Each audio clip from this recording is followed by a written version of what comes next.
Wayanad విపత్తుకు communist Congress ప్రభుత్వాలే కారణమని ఆరోపించారు బీజేపీ ఎంపీ తేజస్వి సూర్య. కేరళలోని పర్యావరణ సున్నిత ప్రాంతాల్లో ఇల్లీగల్ గా మైనింగ్ క్వారీలను నిర్వహించడంతోనే పెను విపత్తు సంభవించింది అన్నారు. 2000 సంవత్సరం నుంచి కేరళలో పవర్ లో ఉన్న కమ్యూనిస్ట్ కాంగ్రెస్ పార్టీలే ప్రకృతిని విధ్వంసం చేశాయన్నారు. పర్యావరణవేత్త మాధవ్ గాడ్గిల్ ఢిల్లీ ఐఐటి హెచ్చరికల్ని పినరయి విజయన్ సర్కార్ పట్టించుకోలేదన్నారు. మానవ తప్పిదం కారణంగానే వైనాడ్లో 300 మందికి పైగా జనం చనిపోయారని, 100 మంది గల్లంతయ్యారని ఆరోపించారు తేజస్వి సూర్య.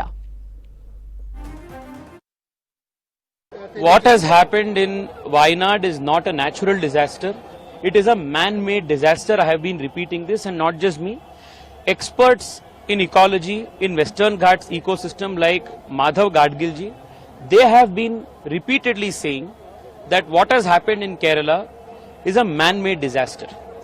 Starting from 2000 to now, this very year in January, multiple panel reports, multiple government organizations, multiple scientific organizations, IIT Delhi, everybody kept warning the state government against the rampant illegal commercialization, mining, quarrying activities that are happening in the eco-sensitive zone in the Western Ghats.